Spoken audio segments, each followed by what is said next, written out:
Hi, and welcome to FrazlCast. Climb aboard the Gnome Train. Woo! Chugga, chugga, chugga, chugga, woo! Please make sure to keep your limbs and experimental instruments inside the train at all times. And now, on with the show. A podcast by a Blizzard fan gnome about World of Warcraft and geeky stuff. I promise you, they do talk about the World of Warcraft. They just go off the rails sometimes. I was working on Mechagon and National Reps before the show, and my guest was kickboxing. So I am Frazley, and I am joined by Ceraphus. And you may know Ceraphus from the Sundering and Con Before the Storm. Or maybe you don't, I don't know. Yeah, or maybe you don't. But hopefully after the show, you know them better. I want to get sundered, so I'm ready. Well, I mean, we're already off to a good start. I'm trying to get porn bots to follow. Yes. We're talking about shirts like Put Out and... My wiener does tricks. Yes. There's a ringtone for you, too. You just clip that part, and your phone go off, and it just says, my wiener does tricks. And you're like, who's calling me? Yes. I want to call back into your history, though. Okay, that's fine. So how did you get into gaming? I had spinal meningitis as a very young lad. I was in a children's hospital, and I had the bacterial. And so at the time, they didn't think I was going to make it. So I had basically free reign of the arcade that one of the doctors donated to the children's hospital. So every chance I got, I went over and I played Centipede, which was my first game, and Asteroids. And so, yeah, those were my first games. And my mom promised me that if I got better, that I could get... So I'm going to date myself here. Shh. All of you. Shh. Shh. But she promised me, one, she would get me an Atari 2600, which was like brand new at the time. Don't try and look up dates, because then you're going to figure it all out. And she'd also get me cable so I can get USA Cartoon Express, because that's what I watched in the hospital. So I got better, and I got cable, and I got my Atari 2600. I never really looked back. You're older than I expected. Just on paper. Just on paper. And you're already drinking. What do you mean already? I've been drinking. You've been drinking. Well, I'm drinking coffee tonight, so it fits. Well, it balances. You got caffeine, and I got whiskey, so... Absolutely. I mean, whiskey helps a lot when you're playing games. It does. Especially monotonous world quests.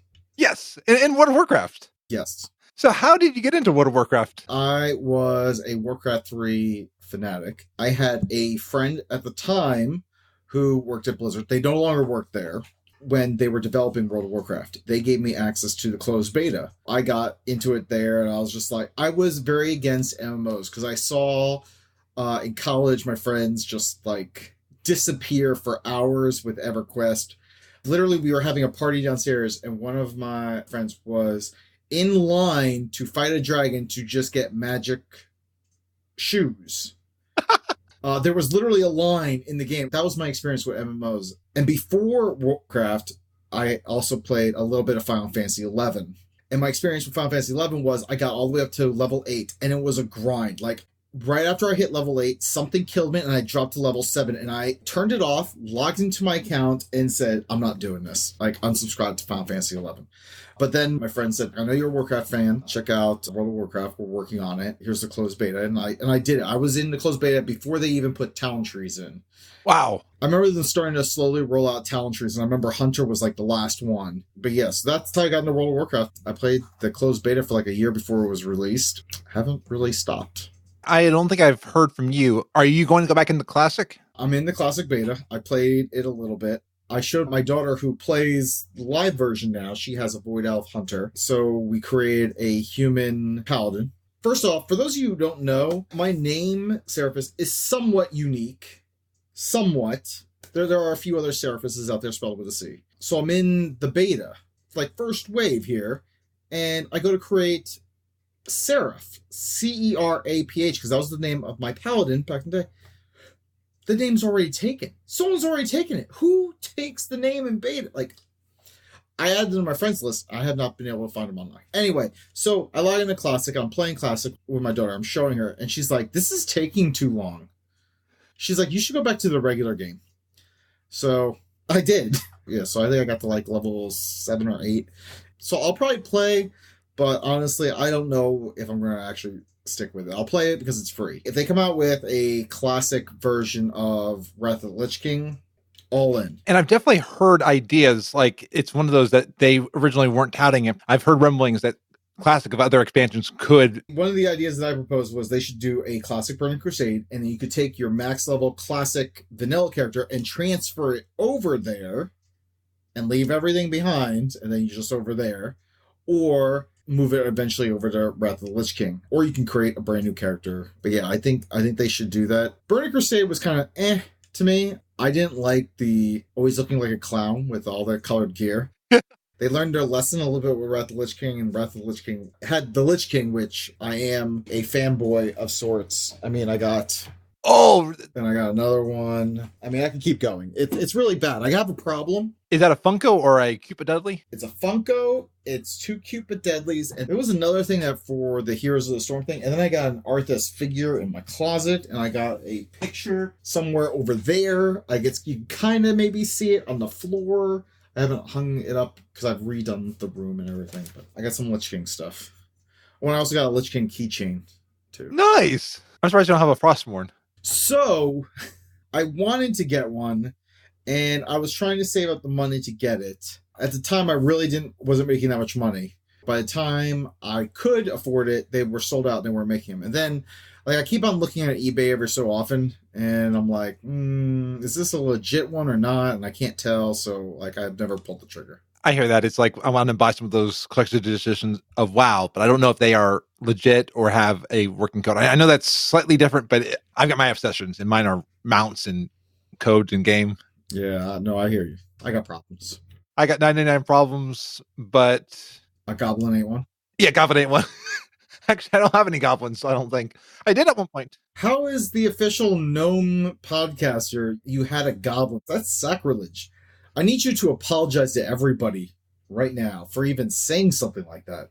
Okay, well, I deleted it, so maybe that makes up for it. Okay, that does make up for it. Okay.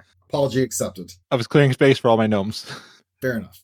So, in World of Warcraft, what is your play style? As I have time. No, I mean, so I raid, man, Guild is casual. We raid Thursday evenings. Whenever I get a chance, I will hop in there. Watching everyone get flying, I feel very left out. Me too. I hop in there. Ever since they came out with this patch, July has just been really busy with the end of Calm Before the Storm's Kickstarter. I was getting the money, having to get all the stuff ready for it. I had just got back in town. My best friend got married, who is also a guildmate of mine, and I've known him since college. And he actually got me into Diablo 2, which became another thing. And so, yeah, I just not had time. Yeah. Oh, and then, of course, it was July 4th. Anyway, there's been a lot going on. And I have not had time to do as much as I want. I think I'm 8,000 rep away from Revered in both Naj'Tar and Mechagon in order to get it. And it just seems like it's just taking forever. I'm the same way. One thing I did start doing, because Javin told me about it, is I now have contracts. So at least I'm getting it, and I'm going after the world class emissaries. So I was looking at the contracts, but at least on my server, they are flipping $100,000. Whoa! Yeah. I'm like, no, I'm not paying 100,000 gold for a contract. They may have come down because I haven't checked in a few days, but well, it was actually last week I checked. So I haven't checked since I've been back, but they were cost prohibitive. I think mine was at least 13,000. So still a small sort of change, but maybe that's because it was the gnome. So maybe the gnome is shorter than the other ones. Maybe, because holy cow, they were expensive on my server. And the thing is about my server, it's not linked to any other server. Oh, yeah. I think we're the only US-based server that never got joined to other servers. I mean, we have cross-server, but we're not directly connected like other ones are. Probably makes it interesting for queue times, too. Well, I mean, as a tank, I never really have a queue tank, so. Exactly. And you're also a main tank when you're raiding. I am. I raid with Arlie. She's a writer for MMORPG, and she is a druid tank, and she also streams, and I think she was actually doing dailies. I think I was hosting her before I came out here, so sorry, Arlie, for unhosting you and hosting Frazley.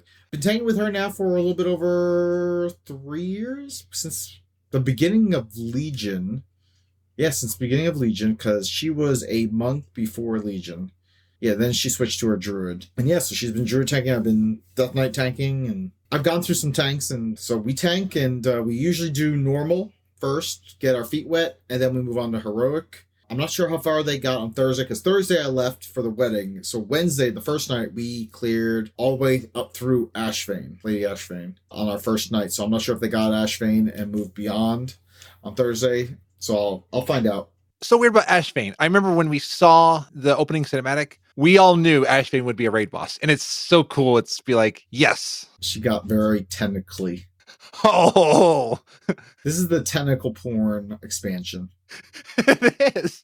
Like, what was it? The last one was like Stand in Your Mess expansion. Yes. And this one is all the tentacles. Tentacles popping out of grounds, tentacles coming out of toothy butthole style bosses. It's just really weird. There's a lot of tentacles. All the tentacles. If you're disturbed by tentacles, this is not the expansion for you. No, it's not. Even Ashara seemed to gain more tentacles. Yeah. Like, all of a sudden she has like 4 tentacles coming. What happened there? She did not have 4 tentacles before. Yeah. Somehow she gained more tentacles. It's always weird how those form. And just like Ajara's tentacles that formed. So did your raid team form at the beginning of Legion, or did it form beforehand? Our raid team has gone through iterations. Obviously, people have come and gone, but my guild has been around since day one of Warcraft, when it got released way back in the day. Even when our server went down for like a week, it was still there. And then we started raiding casually in vanilla, and most people's like, you can't raid casual. We were at least the first guild on my server to do it, and then we just kept on going. So I have one officer who has been with me since the beginning, which is funny because I've known him when he graduated high school. Wow. Went to college, got his first job, went back to get his master's, got a new job. He just bought his first house. Most of my guild members I've known from the time that they've been in college. They've gotten married, some have gotten divorced, some have gotten kids, some have gotten grandkids. We've been around for a while. A hot minute. Yes. Some of the OG. And I've been the guild leader the whole time. Nice. Over a decade experience under my belt. But then what one bit of advice you would give to someone who wants to be a GM? Know what a bad guild is versus a good guild. Like, don't just jump in because you have this, like, oh, I want to have a cool guild name, and I'm going to make it myself, and I'm going to make something. My guild has gone through ups and downs. Like, I've learned through experience, like, what makes a good guild, what makes good officers, what makes bad officers, what makes for a bad environment. Making gut reactions to situations. So like a lot of people want you to just make like an instant decision, but as a guild leader or even an officer, like you gotta gather the facts. You gotta do your research. There's a time investment there that I don't think a lot of people want to do. So like one of the things that I hate about being the guild leader right now is that I feel like sometimes I'm not in game enough. But through the use of Discord and through Guild Chat on the Battle.net app, I can still stay mostly connected with my guildies all throughout the day to see how things are going. I think to a certain extent it's gotten better. It hasn't gotten over there. Blizzard, you need to up your guild tools. Your guild tools are terrible. Guild user interface is terrible. Stop giving it to interns. Give it to people who know what they're doing. Whoever is doing it doesn't know what they're doing. But yeah, that's my advice. Don't, like, I see so many people just like, I'm going to make my own guild and it's going to be great. And then I watch and like, it's usually those people who like wind up falling first because they don't really have the experience. They haven't been an officer in another guild, or they're not offering anything necessarily like a unique environment. My advice is have some experience, be part of a guild, know your actual, what your guild stands for. So like for us, we know we're never going to be a mythic raiding guild. Most of our people, they're students, they're parents, they're working, and they don't have the desire to put that stress factor on. And we're okay with that. We know that the most we're ever going to do is heroic, and we're fine with that. And I tell people, like, look, if you're looking for mythic raiding, don't join us. Because I know that if someone, like, so I'm like, if you're not going to be happy with just getting the head of the curve heroic, you are not going to have a good time. Like, if you're here because you want to joke around and raid, buckle down when we have to, understand that there's going to be some nights where we're going to be wiping, get frustrated. I know what our guild's about, and I lay it all out on the table, and some of that scares people off, and that's fine, because those are people who we don't want. But, I mean, it's all about the being in the right environment and cultivating that environment as a guild leader or officer. So, and I bet that creates some very good memories. It does, and also it also helps that a lot of my guild members are geographically located somewhat close. So we do guild meetups, barbecues, brewery tours. Oh, that's awesome. We do hikes. I think every BlizzCon we usually have about six to 10 guildies out at BlizzCon. So we usually always do like a dinner on like Friday night, and which is great because now Friday night there's no parties to feel like we're like missing out on anything. So we can go off to our guild dinner and then come back for whatever shenanigans are happening. Probably a lot of bacon too. I have gone to multiple guildies' homes and I have made bacon. They've come to my house and I've made them bacon. There are several pictures floating around out there of me going to people's houses and I make bacon. So most people are just like, oh, I don't know about this stranger on the internet coming over to my house. Like, but they're like, no, Sarah's okay. He just comes and makes bacon. So if you're vegan, it might be a bad thing. Don't invite me to your house because that's a recipe for disaster. But if you're a fan of salted pork products, I'm your guy. I'm thinking of you now like the WoW's Bill Murray. You know, like have you heard like Bill Murray walk into people's houses and no one never knows that he's there, but he's like cooking it or like he's making tea or something like that. So you're welcome to be in my house anytime. So if I walk downstairs and you're making bacon on my stove, that'd be awesome. So you're invited to my house anytime. Yeah, I believe I went for a one guild meetup up in New York. So I got up before everyone else. I went in the fridge, found a pack of bacon, and started cooking it. And then like people started waking up and they're like, what are you doing? I'm like, I'm cooking bacon. And they're like, of course you're cooking bacon. I'm like, of course I'm cooking bacon.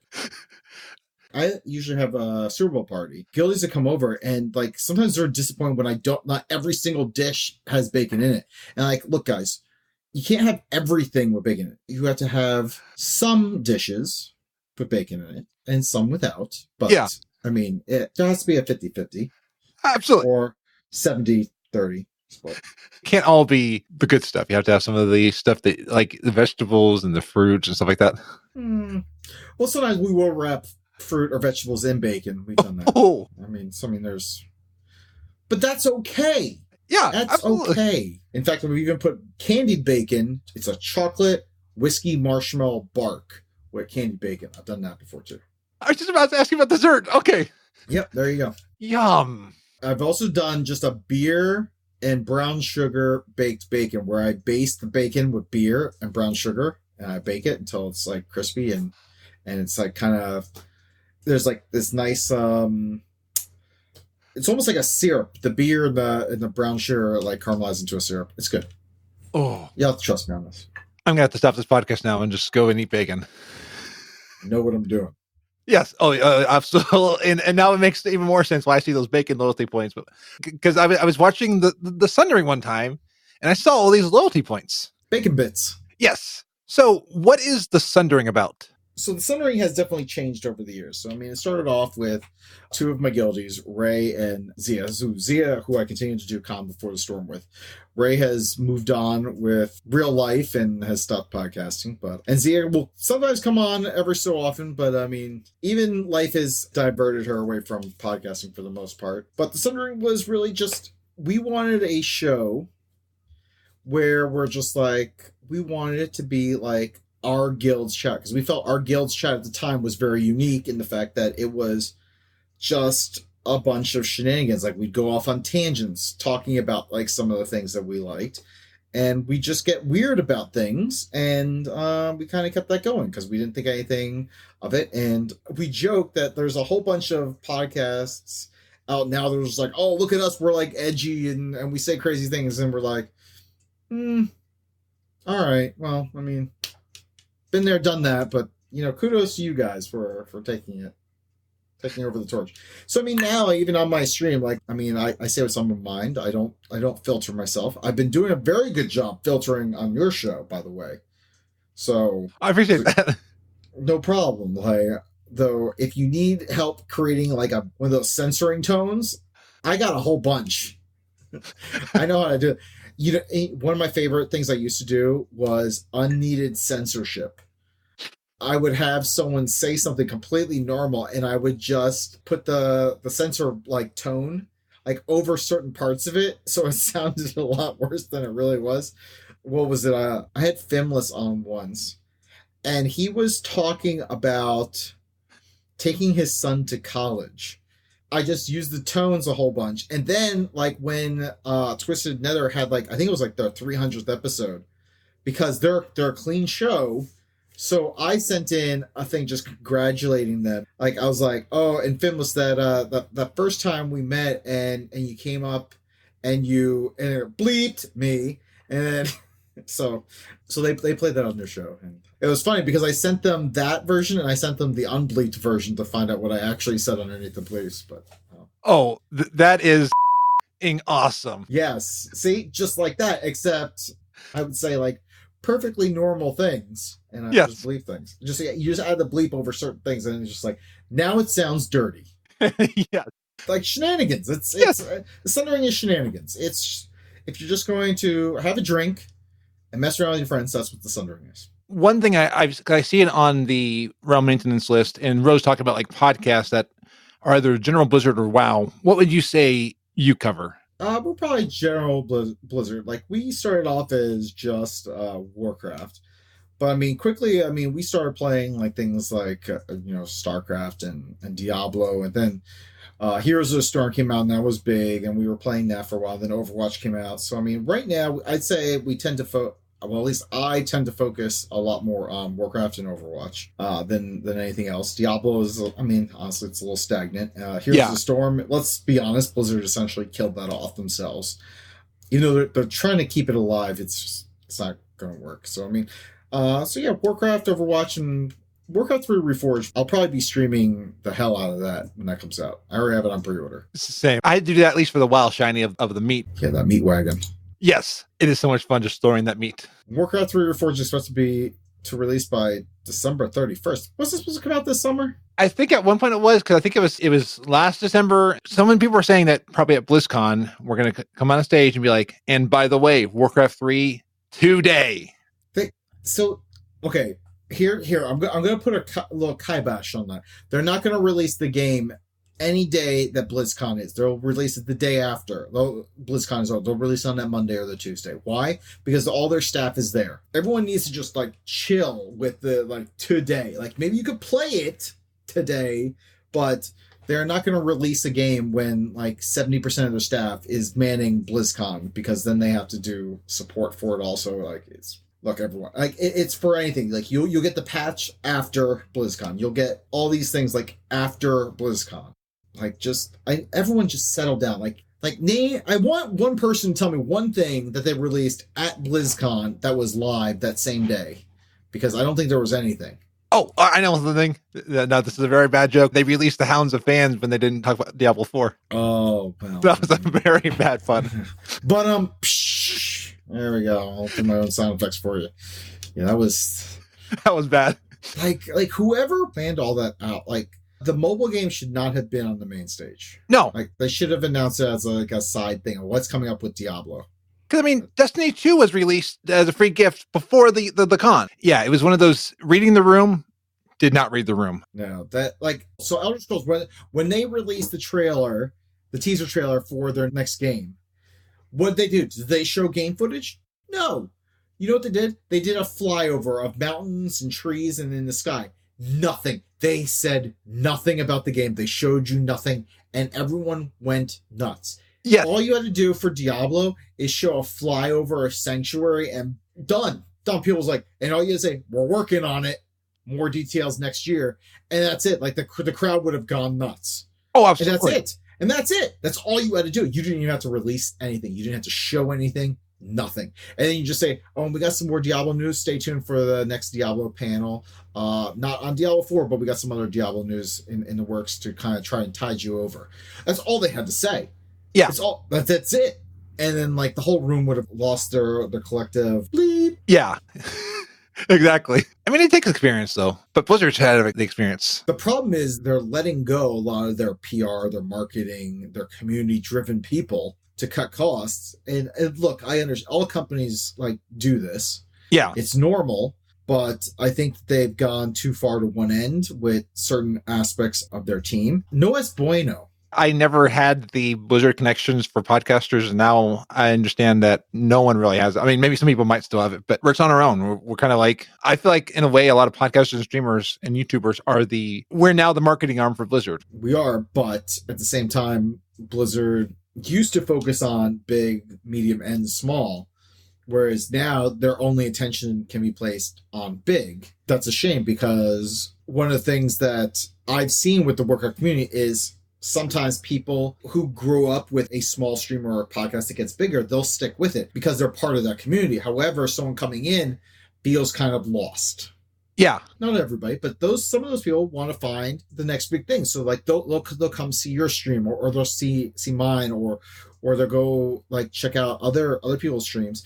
And it's those communities where people are trying to find themselves. And those are the ones where you want to create something that they need to create a sticky factor. And they should like say, these are some of the up and coming streamers that it doesn't cost us anything to just kind of put them up and I say like, hey, what's your stream schedule? We'll try and put you up for like 30 minutes on the Battle.net launcher. Like it literally costs them nothing. Yeah. To do a rotating thing. And that's the biggest thing. So as I tell everyone, like one of the biggest reasons like you'll hear, why do you still play Warcraft, is people will say, because of the people I play with. Not the game content. Not like, oh, I really want to get this really cool new armor set, or, oh, I'm really working hard for this mount. No, it's always, you hear the people I play with are amazing, and I love logging in and playing with them. And that's where Blizzard has disappeared, is they haven't fostered that sentiment more than they need to, because that's what's going to keep people paying their subscriptions and getting the next expansion. Yeah, when I came back at the beginning of Legion, they were doing the community spotlights, and they actually showed some smaller streamers, and some of the streamers and even some of the smaller podcasters. I don't want to name them because I don't want to call them small, because the ones that they listed, to me, they're big. But I found some of the podcasts I listen to now through those posts, and I love that they weren't like ginormous people, and I still follow those. It'd be cool to have those back there again today. Yeah, I agree, but it is what it is right now. They have the PR game press area where you can get like images and stuff. It'd be kind of cool if you could sign up to be like, hey, I'm a creator. Give me news as it comes out. And that way any creator could sign up for this, but it would just be a small little window where we could be like, hey, here's some amazing news. Let's put it out there. I mean, it'd be nice. Well, it's not even that. All they have to do is say like, hey, sign an NDA. We'll provide you with some news and some access to like asking a few questions in like a private Discord forum.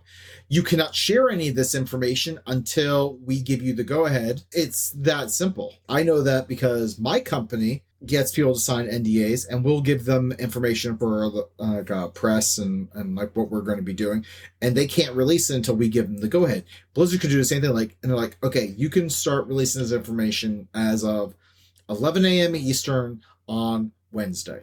Yeah. And that's all they have to do. And if anyone violates the NDA, guess what? They get sued. It's that simple. Absolutely. That's definitely something that should change. I mean, it's an obstacle to growth, and it's an obstacle to the news cycle. Because right now it seems like only the big sites get the news first, and then I'm trying to play catch up with them. It's a problem that Blizzard has, but at the same time, you got to look at it from a business perspective. They're saying, where can we get the most bang for our marketing buck? Because we don't have a lot of PR marketing people anymore. So where do we want to make sure information gets out to? Like, we want to make it goes to websites that get the 50,000 unique hits a day. Yeah. We want to give it to the podcasters or the streamers that, get 1,000 active viewers per stream, or the people that have like over 10,000 subscribers. We want those are the people we want to target, because that's how we're going to get the most information out there. But I think that they're forgetting the rest of their community. That's how they grew in Warcraft Vanilla through Burning Crusade, is they had community managers who really focused on the whole spectrum of podcasters. It wasn't just, I'm going to throw it out, it wasn't just like The Instance. The Instance, like, arguably one of the biggest podcasts ever, but they focused on a ton of podcasts. They gave information to places like Warcast, and I'm not even going to finish naming them because I'm just going to butcher the show's names because I've been drinking a lot of whiskey tonight. But the fact is they gave information out, and they had, I'll say this right now, they had a forum. They had a forum for content creators that we were all part of on Battle.net forums, and it was private to certain people that got flagged for it, and it was a good start. It never materialized into what some community managers really want, and it's why some community managers left. I mean, it's why Bashiok left, and Zarum, those two, they were really big and wanted to foster the community aspect of it, and sadly they both left because they were constantly being told no, and it is what it is. So hopefully Blizzard will say, we really need to focus on community. I'm hoping that the Diablo thing was a big wake-up call at BlizzCon last year, and also the whole killing off Heroes of the Storm right after BlizzCon seemed really tone deaf, especially in light of the fact that they're well, it's not really making money, but hey, we're going to go and spend a few $1 million to take our employees to rent out basically Disneyland for the evening. So, well, that is awesome, by the way. And I know how much that cost because selfishly I looked it up as a stretch goal for Con for the Storm. I'll tell you this right. If we wanted to rent out Tomorrowland at Disneyland, after hours, it was $250,000. Wow. So now think about that for a moment. They rented out the whole park. That would be at least $1 million. At least $1 million. At least. And they also all got all food and drink for free. I don't know how much that costs, but I'm just saying, start doing some math. And when you say that we can't afford a few $30,000 to $50,000 PR, marketing, and community specialists, all of a sudden you start thinking, okay. But like I said, awesome perk. Yeah. But I think it was a poor execution all the way around at the end of last year. Absolutely. That's my take. I think that's one reason why I really like these fan events. I like Come Before the Storm. I like these things that you're putting together, trying to fill a gap where we feel like it's harder for Blizzard to create that community sometimes. So for those who may not know, what is Come Before the Storm? Community event. It spawned out of, honestly, I talked with from Ben and Ginger, who were part of Epic Podcast at the time. We just wanted to do a podcaster meetup. That's all we want to do. We just want to get all the podcasters in a room just to do a general meet and greet type thing. Kind of almost like a little networking event. And then word started to spread about we were going to be doing a meetup, and people are oh, you're going to be podcasting from there? And then the next thing you know, we're I guess we need to. And my big thing was, well, we're not going to have individual podcasting. I want something unique. So I want to mix and match podcasters around. I want something that you're not going to see or listen to anywhere else. And, it had its hiccups, but that first year, we're oh, well, we're not going to get that many people. And then we had so many people that, the red line came over to me and it's we have too many people. Either we turn away people or you have to expand the room. So, at that point, I handed them my credit card. They opened up the wall to the next ballroom and expanded it. From there, we caught the attention of Ask Mr. Robot, and it just kind of grew, and we did meet and greets, and, we had Derry, who's now the GM for Method. She was helping us do our very first meet and greet. So I worked with her on that. And then, of course, she wound up going and getting contracted with Wowhead, so she was doing their part, so she couldn't help with our party, though she kind of did in the background, which was really awesome of her. And then Ask Mr. Robot really wasn't relevant once they took away Reforging, so they were trying to find themselves, so they kind of had to step back. But then the community kind of just stepped in and said, well, we'll help fund the party and a little bit more, and it's grown over the years. And then, after this past year, and especially with a lot of the things, Wowhead, and I will say this, there's 3 people, and I'm not going to name them because everyone's going to feel bad, but there's 3 people who all claim to have had influence over getting Wowhead and us talking. And I thank all 3 of them for putting us together and urging us to talk. And we talked and we came up, we struck a deal to make things work. And now we're one party. We're Come Before the Storm powered by Wowhead. And I think it's awesome that people no longer have to choose which community event to go to. And the fact is, once Wowhead and us came together and said, we're going to do a party together, I had people from Blizzard reaching out to me and said, thank God you all are doing this. This is what the Blizzard community is actually about. I will not name names, but I had 2 Blizzard employees saying that hopefully Blizzard takes cue from the way you guys are working together and reaches out to more community people to work with, because you guys are doing it right. I appreciated that. Wowhead appreciated it too. Just because Wowhead's huge doesn't mean that they don't run into challenges with Blizzard, though they have different challenges than the rest of us do. Yeah. Mostly around like use of IP and stuff like that. So now that's one thing that I like. You're trying to create that community. It's one reason why I'm not going to be able to attend this year, but I want to help make it happen. So that's why I donated. I'm excited to get my t-shirt. It was hard to choose. There were 2 really good t-shirts this year. they are really cool. And the other one may show up in a different form factor at some point. So, okay. So be on the lookout, but we appreciate everyone who can't make it and who's helped support us, and everyone who can make it. And it's a bit overwhelming because this party is going to be really big this year. And unfortunately, a lot of people who used to volunteer for the event have said that they're not going to be able to make it this year. So we are going to probably be looking for volunteers. So be on the lookout at combeforestorm.com. There'll probably be a volunteer sign-up sheet. Not all volunteers will be accepted, and just because you're a volunteer doesn't mean you're going to get free stuff. If you're going to be there, we're probably going to put you to work.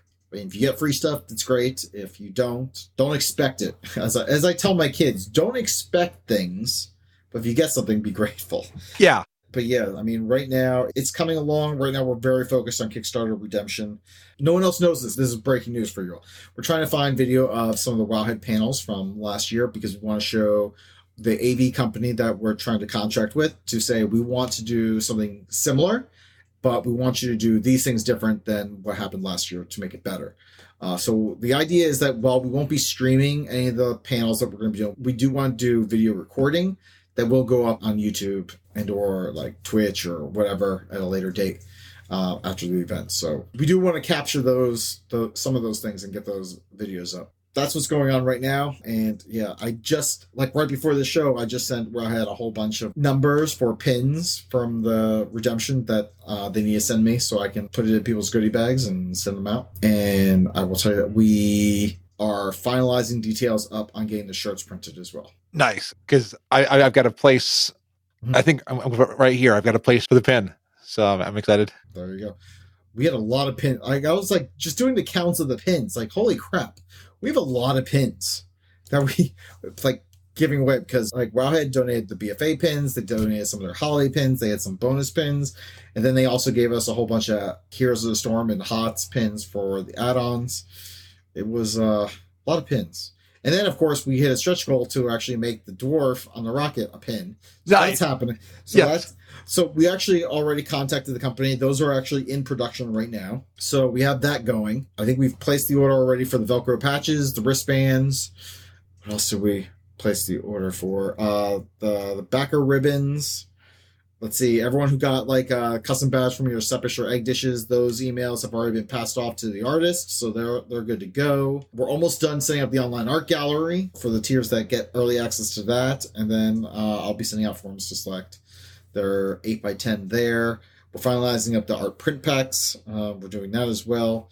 A lot of things happening. I know people want more details about what the panels are going to look like. Honestly, right now, we're just trying to get the AV company to commit to saying, this is what we can do for you from a video recording standpoint, because I think that will dictate a lot about what we want to do.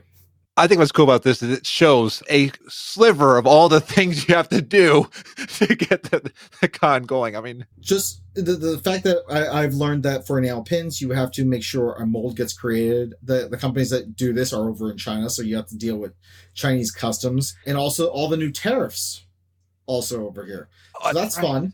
Yeah, because there's a little trade war going on between the U.S. and China. So there's also that going on. So we got to work through that whole nonsense. And then, we've also been working with Wowhead on coming up with logistics for the wheel spinning to find out who's actually going to be at the event so we can make sure that we're going to do a fast pass type scenario with people for spinning the wheel because we don't want people to be standing in line for hours on end.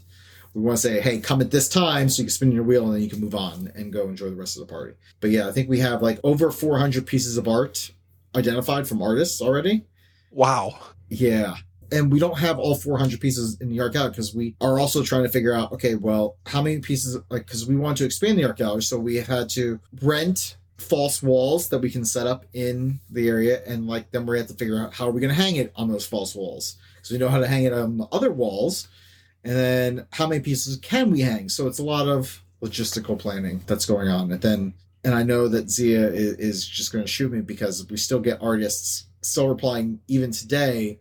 Like, oh, yeah, you could use my art. Here's the art. And it's just like, oh, well, we told you end of June we wanted it all in, but we're still getting more in. So I am always on the ready to see if she texts me, and she hasn't yet, which is probably either she's just fuming and like, stop accepting more art, or we're chugging along. And try and be patient because we're also, like I said, this is all new ground because we're trying to merge Rawhead's panels with World of Podcast. We're trying to merge those two things together in such a way that we think is going to create a very unique and cool experience. We're expanding the art gallery. You know what? Now that I think about it, I don't think we've contacted the photo booth yet. We need to do that. I'll check on that after the show. Yeah. Hey, look, late breaking stuff. So probably more information than you wanted to know, but yeah, there's a lot of stuff going on. And I just want to say this, and I'll say this in every show that I'm on. If you sign up for a Kickstarter and they send you a survey, for the love of God, fill out the survey. Fill out the survey. I think I filled out mine out. You did. You're good. Okay, good. Oh, you're good. Good. I was thinking before the show, I was like, I think I filled it out because like I don't want you to be on the show and be like, Frazley, you haven't filled out yours. Come on, you. I like the use of the beep. That's good. I don't understand. People give us so much money and then they don't fill out the survey for us to be able to send them their stuff. It's like walking into like a Best Buy saying, yeah, I want a TV. And they're like, okay, well, that'll be like $1,000. And you fork over like $1,000 and then you walk out of the store without the TV. It's like, you just gotta pull your car up to the front. Yeah. Anyway. I don't. Yeah. Besides all the logistics, what is the best thing that has happened to you since you started with Come Before the Storm? Best thing ever was having Mike Morheim come into Come Before the Storm and be like, what is this? This is really cool. That was probably the coolest thing that happened to me personally. Outside of that, you know what? Just watching Come Before the Storm grow and meeting new people and just seeing how many people like really have like such an awesome and amazing time just kicking off their BlizzCon weekend. Even though BlizzCon is trying to come up with their own competing party this year, which is just... I saw that, yeah. They even have two parties of themselves that are competing in the same time slot. I'm like, what? Yeah. I mean, because the Dark Moon Fair competes with their awards dinner. Yeah. I'm like, these people have paid a lot of money for that charity. I mean, I get them getting the Ultimate Pass. They put money for this charity, but then they don't get to go to the Dark Moon. Yeah. And honestly, the Dark Moon Fair, like they're going to have a lot of it probably covered up because they're probably not going to want to spoil any announcements for the next day. So people are probably going to go there. They're going to get some of their little like free, like, you know, blind bag type related stuff. And then they're going to leave. It's probably going to be for the majority of people will probably be there for anywhere between like 30 to 40 minutes and then leave. Yeah. But still, it's just like, I've got a worry. I've been to these corporate dinners. I mean, not the charity one, but the parties, and you walk in and you feel like you're not supposed to be there. And it's like, here's your little goodie bag. Here's your little, I think it was that one, but they gave you a little cup to drink and a little, this was your complimentary dinner. I'm like, yeah. Just don't need to, you made me feel worse by giving me this. Yeah, I mean, and that's one of the things that, you know, when we were talking with Rawhead, they're like, how are we going to handle the people who can come into the party? I'm like, well, like, it's open.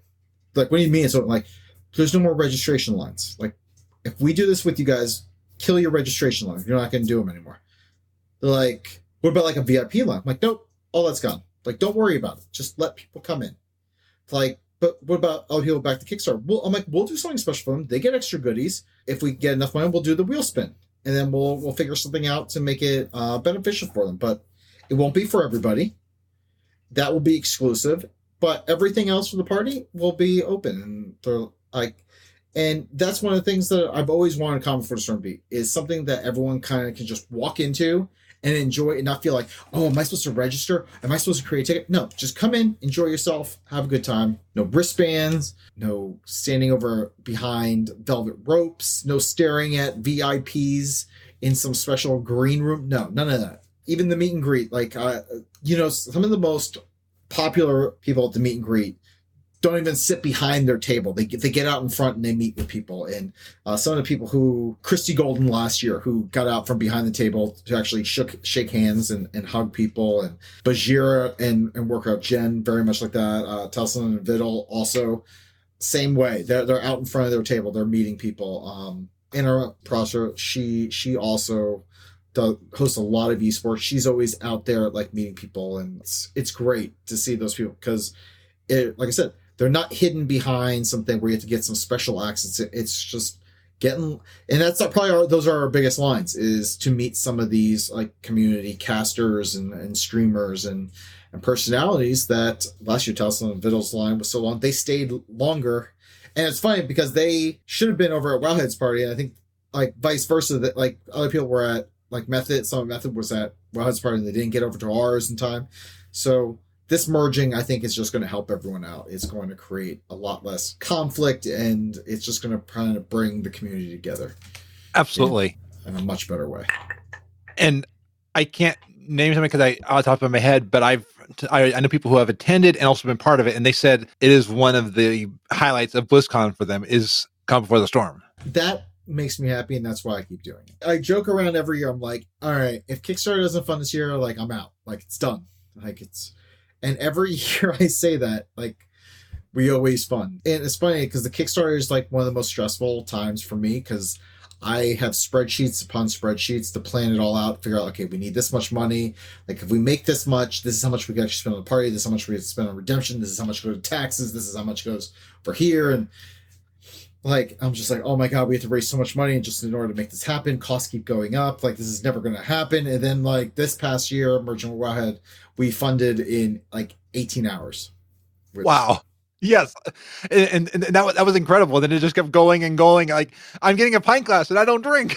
I mean, well, you could put iced tea in it or something. Yeah. Well, if you're not, well, hold on. Pint glasses for people who will actually be in attendance because we can't ship it. Okay, I was thinking that. Okay, so all of you out there, a shot for me. Take a shot and think of. But we'll talk. Okay. Hey, I'll see what I can do for you. Cheers. I raised my empty coffee. Yeah, I mean, I originally wanted like whiskey left, but like I think pint glasses were the things that won out. So yeah, and I could see. I mean, shots like a much better party thing.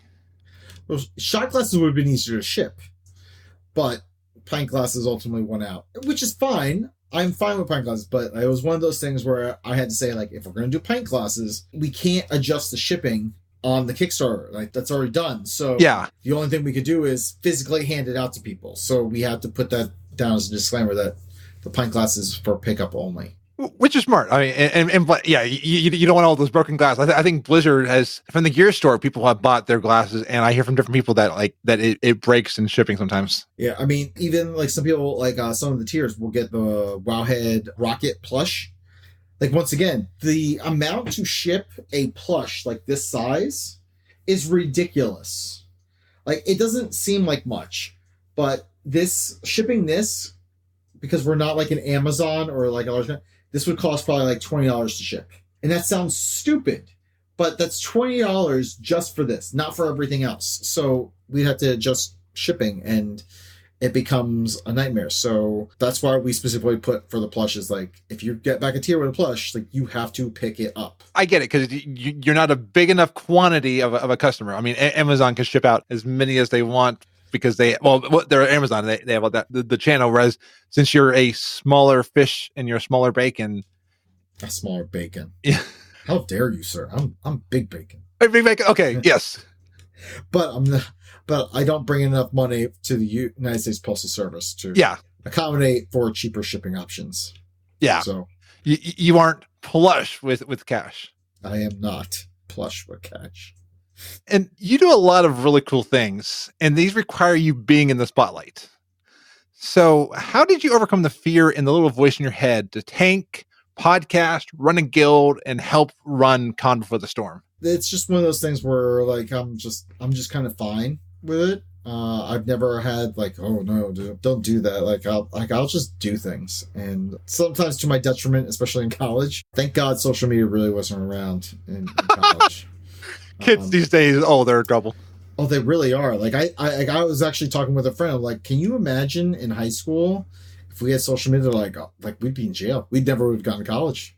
I'm like, yeah, probably. We just some crazy stuff. I'm cool with doing stuff. I usually just like to bring someone along for the ride. So I've been lucky to have friends who want to take crazy leaps of faith with me, and as long as I have that, then I'm usually good. It's when I have to do something by myself, I'm just like, I don't know. But if I have someone there like, yeah, let's get crazy together, I'm like, all right, we're going to do this. So if anything, that's how I overcome this. Is like, I think streaming was one of the things that was hardest for me because I was just like, I just feel like I'm going to be talking to myself.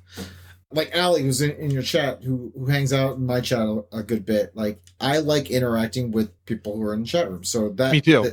Like people like her have made it much more enjoyable because I have fun. Like, now there are times in Warcraft I just want to be by myself. I just want to do my quests and move on. But then there's other times I'm just like, really want to do something with my guild, or I want to do something with my friends. Even doing Overwatch, like I'll do comp, but sometimes doing comp with somebody else is a lot more fun. Find someone to do crazy shenanigans with. Absolutely. It's not fun if you don't do it with somebody else. One of my motivated abilities is I like to perform, but as long as somebody else is having a fun time and they're enjoying it, that's why I do this every week, is because somebody's there. I was editing the show last week. Somebody sends me a message saying, hey, I listened to you and you're one of my favorite podcasts. Like, I mean, that just made my day. And it was like, okay, that gave me the fire to go. As it should. That's an awesome thing to get. You know what's also great is people who send you messages saying how much you suck. That's...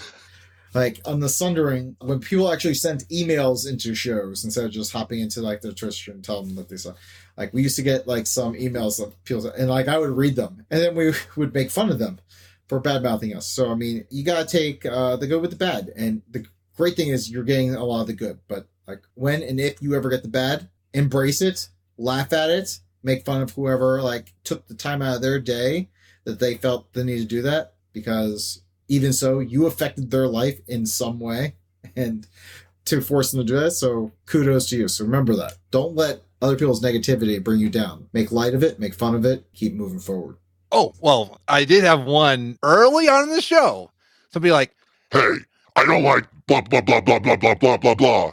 So then I would reply and the email would come back. And then I would later on get like, oh, well, your show, you do blah, blah, blah, blah, blah, blah. and then I'd be like, okay, if you're not going to leave your email for me to dialogue with you. When I got that, it made me laugh and it made me like, hey, I'm not their show. And it made a bit right now where I was able to talk about it on the show. One time someone sent in a long diatribe. I mean, clearly they're animal rights activists who was upset with me for the amount of times I talked about bacon on the Sundering. They basically said that I was killing myself. And I was like, you know what? At the end of the day, when I die and the person who said that it died, like, we are going to be the same bag of bones.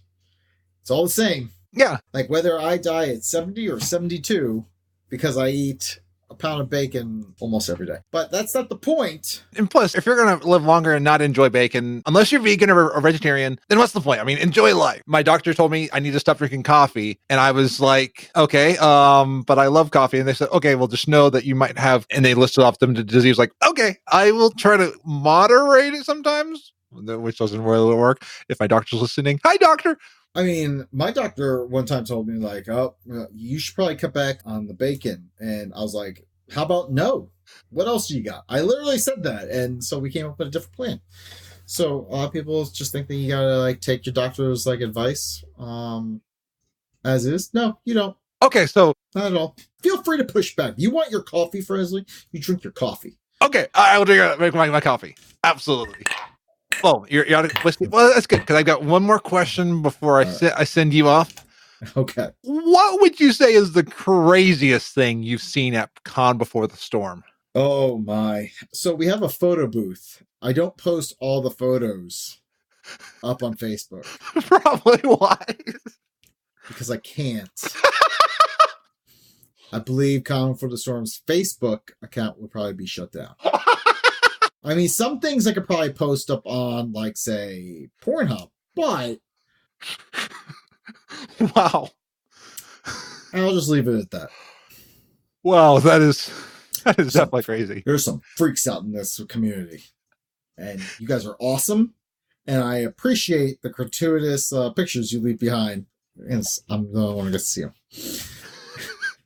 And they're in your private stash, right? I mean, do I have the USB stick? No, I don't. I put it away. But I usually have the USB stick of the last year's thing, like, sitting right here. I'm like, it's right here. That is definitely crazy. Because I remember, like, the esports person, it might have been Overwatch League or somebody, but they were in the background of a Pornhub video because the person was watching Pornhub while doing stuff and uploaded the video. Hey, if you ever need another Kickstarter thing, you could do a sponsorship with Pornhub and say, here's all the stuff we can't give. And then they could pay for some of the funding. You never know. It's an idea. Funny story. I'm not allowed to disclose any names, but there is someone who does do porn, who has done porn videos for major pornographic companies, who does support Calm Before the Storm, and has offered to like wear a Calm Before the Storm shirt while doing videos, and we've had to say no, simply because I will say Blizzard has to sanction our event every year. They have to sign off on us, so we can't have sponsorships that way. But if we're gonna go out in a blaze of glory one year, by all means, knock yourself out with one of our shirts. So if you see it on a shirt, then it's not sanctioned. Yeah, not sanctioned. But we do appreciate it. You do you. And you know who else I appreciate? I appreciate you. Me? Yes, I appreciate you coming out tonight and talking with me. And time flies. I mean, when you're having fun, and I feel like I got to know you better. I want bacon and I want Texas toast. Early on the stream, we were talking about Texas toast, and I actually went through the whole Wikipedia article on Texas toast. There's a pretty cool history of Texas toast. I mean, you can put bacon on Texas toast, make a pretty good sandwich. Ooh. Okay, now I gotta go get some bacon and Texas toast. There you go. It sounds like a plan to me. So where can we find you on the interwebs when you post pictures of bacon and stuff like that? You can find me at Ceraphus, Ceraphus on Twitter, on Twitch, on Instagram. I will frequently retweet and do other things from the Calm Before Storm accounts as well. Basically, I handle the majority of Calm Before Storm's social media. But yeah, you could always reach me on Twitter, Twitch, and I'm around doing stuff and things. Even the Sundering is on my Twitch channel now, so you can check that out. Usually I record on Tuesdays. I'm going to try to do a recording tomorrow night. I haven't done one in a while just because life has happened, but I feel like I need to get an update out on where things are at and drink more whiskey. It's a good excuse to drink whiskey at night. So. Yes, and everyone's waiting to be sundered and stuff like that. I mean, flops and props are usually a big thing on the Sundering. For those of you who don't know, if you have any pent-up rage, you send it into Discord or Sundering's Way, and I'll read them out in different voices and curse a lot. And despite all your rage, you're still a rat in a cage? Bacon in a frying pan, maybe? Okay, that works better. I probably should head back to Ironforge and brush up on my puns sometimes. It's fine. Activating customized Orphan transporter.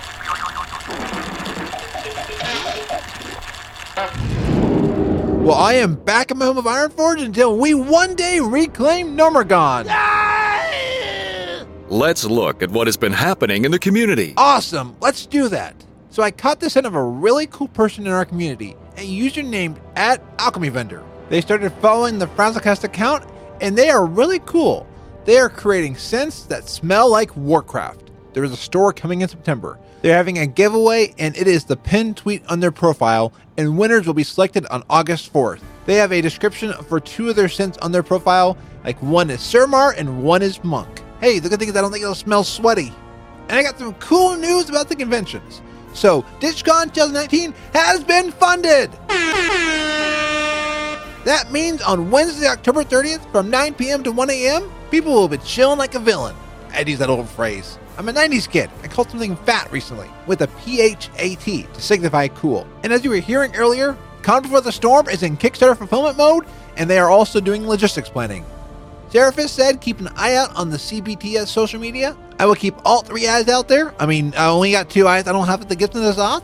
And when I hear something, you will hear it here. The event will be held on October 31st, and it'll be from 5 p.m. to midnight. And Pommy Tappet shared a really cool idea on Twitter. Whoever has a transmog yak, don't just log out. Mount up the yak in a safe place, go AFK, and let the game auto-log out. I like this idea. Let's AFK log out with our yaks out.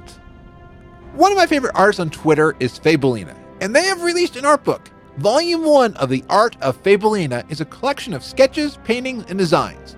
They are being sold on Lulu for about $22. Really cool. I've been loving seeing the progression as an artist over the past few years. And Roan tweeted out about a new tool called Merle.io. Let me have a Murloc explain what this site is about. That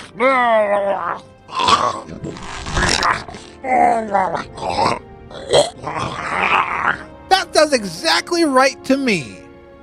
As we near the launch of Classic, Wowhead keeps making awesome tools. The latest one is a gear planner. Their description is that you can select and save gear sets for all levels, as well as preview all the stats you will gain. And the hot month of July is going by, which means there's only a little bit longer to purchase the Pride Pin with the Blizzard Entertainment and Rainbow and have the proceeds go to the Trevor Project, which is the world's largest suicide prevention and crisis intervention organization for LGBTQ young people. Well, this has been another episode of FrazlCast. I had a great time talking with Ceraphus, and before we ended our recording session, I was able to assist with something regarding Calm Before the Storm. So I had a very small part in something regarding Calm Before the Storm. Hooray! Got a few things I want to mention from Twitter. Alessander tweeted out that the Gnomes Must Die podcast could have a special segment where listeners record a funny, unique scheme to kill a gnome with a novice version of the Wilhelm scream. Navix tweeted that they enjoyed episode 115 with Brandon. They said it was a fun D&D discussion. And I wanted to give a shout out to Leowowd, who shows up in chats, retweets a ton, and makes me feel good whenever I see cosmic greetings. I hope you know how much I value your friendship. All the words like these help make this show go together each week. It's a lot of work to put it together, from scheduling guests, planning show notes, editing, working on this part of the episode. Your encouragement, interaction, and listening means a lot. I try to thank everyone, regardless of if you send in words or support the show financially. Both are equally important to me. That's one reason why I don't want to do bonus episodes for only those who can pay, aside from all the work I would do to just do that. The sub-only VODs on Twitch was something I tried, and I wanted to give a bonus perk, but I changed that a few months back. Was that even a year ago? I can't remember anymore! One perk I do like to do, though, is give a shout out to those who support the show financially. Thank you to my Twitch subs out there. Michael of the Blue Recluse, the Nerd This Podcast, and the Genome Project, Smasher Saurus, T-Crunk360, Thorn of Lagging Balls and Convert to Raid, and Zorts the Goblin. And thank you to Ceraphus and Resurus for the bits this week.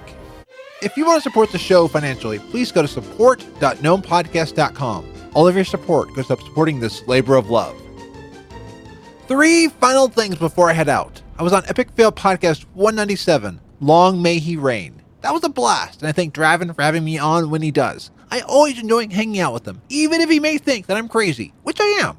And I'm also on the Miscellaneous Podcast and Stories Around Azeroth. I thank Paulie and Pete for having me on these shows as well. I'm on these very regularly, and I thank Paulie and Pete for having me on. I do like not having to edit these. I edit enough shows. And speaking of shows that I edit, the Fraz Report has reached episode 100, which you'll hear on this episode. I posted the following thoughts on Twitter, but I wanted to mention them here as well. I don't use episode numbers on the Fraz Report, as it's supposed to be like a rebroadcast of a report that aired. It started as a test of short podcasts, which also encouraged me to start Be Great Today, which also just released 100 episodes. The Fraz Report is my way of testing things out fictional storytelling. I break the fourth wall a lot, which is something that the Halfway Report doesn't do. They do everything completely in the world of Azeroth from the perspective of Pandaria, and I admire that. I never set out to do that. I'll mention things at Azeroth, and I'll also mention things about Blizzard and the game. So it's cool that we don't compete in that manner. Each show does fictional news reporting in their own way. I consider Tosh Mifune and Professor Talib great friends, and I love listening to the Halfway Report. The Fraz Report has morphed into the news section of FrazlCast. I tried covering news on FrazlCast during the guest segment, then later on in the solo portion of the show. Now I focus on community events in FrazlCast, and use the Fraz Report as my way of covering specific news topics that I find interesting in a short manner, while adding in some fake news stories or fake bits to real news stories. It's real and fake news jumbled together, and I hope you enjoy it. If there's ever a news topic I really want to discuss with guests on FrazlCast, I add it into the agenda, but I no longer feel bad if I'm not covering the news on the main show. You'll hear some form of it in the report. And thank you to Crushinator, who tweeted me today saying that they had fun listening to my most recent Fraz Report. They said that they loved how I got all the new topical references in there. I work hard at that, puns and all. I love doing all of these shows, so thank you so much for listening. That really means a lot to me. I guess this is also my celebration of the Fraz Report and Be Great Today reaching the 100 milestones as well. Well, I'm Frazley, and you can find the show at gnomepodcast.com. So until next week, be awesome. Hopefully I'm still podcasting when I look like that photo from FaceApp of what I will look like when I'm old. Someone said I look like my dad. I hope I'm not calling him old. Love you, Dad, if you're listening to this. And I know that the FaceApp is probably uploading my photos to some database. I kind of had a suspicion before I uploaded. The future will tell if I made a big mistake.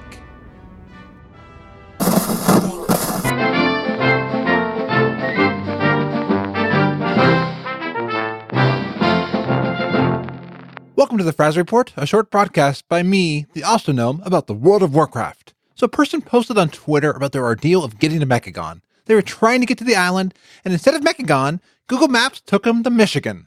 And speaking of surprising turns, Series 5 of Love Island is currently airing and is speculated to end in the next few weeks. Well, I was checking my Blizzard Leak Information Network contraption, or Blink, and Activision Blizzard is in talks to have Series 6 be a virtual one in Mechagon. You know there are these personal time displacers and Chromie is there to help us go to alternate Mechagon? Well, there is an alternate timeline where there is no fighting on the island, Horde and Alliance are gathered together grilling and hanging on the beach, sunbathing, and ITV thought that this would be the perfect time to see what some Horde and Alliance cross-faction love would be like. So get ready for some steamy goodness coming our way.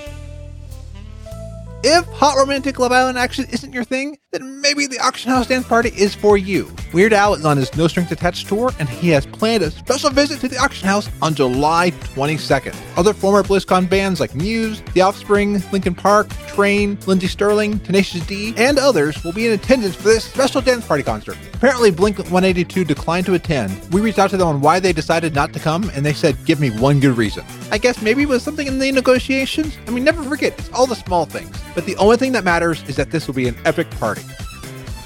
Back in Mechagon, players have been unlocking all of the secrets, including a hard mode reclamation rig. And they also have found that there is a hard mode to the dungeon, Operation Mechagon. Apparently there is more to Mechagon than what we know. And Blizzard is in the giving mood, as they are giving away 3 days of WoW game time to inactive players. Make sure to check your Battle.net gift tab, as this must be claimed before July 28th. Just like the gift of Azeroth, this might be deadly. Thomas said he is really enjoying the patch so far. Yes, we got another one back. The summer's been blazing with a lot of hot fixes for 8.2. One in particular fixes a sticky situation, as sticky seaweed is now more abundant in Nashatar. I remember seeing Navex trying to find these on streams. He really had to weed out where these were. And even though I cover WoW, I like to occasionally cover some of Blizzard's other properties. I got some Diablo 4 and StarCraft news to go over. ICVN reports that Le Monde, a French publication, has revealed that Diablo 4 has been shown to employees. Could this mean that we may see a reveal at BlizzCon?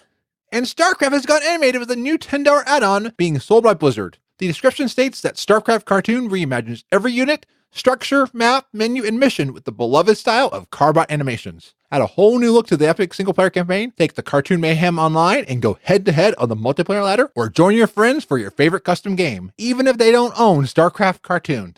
And you know who loves cartoons? Robots! Whoa, do they like cartoons? Let me ask one. Hey Newsbot, do you like cartoons? No, I have no humor module.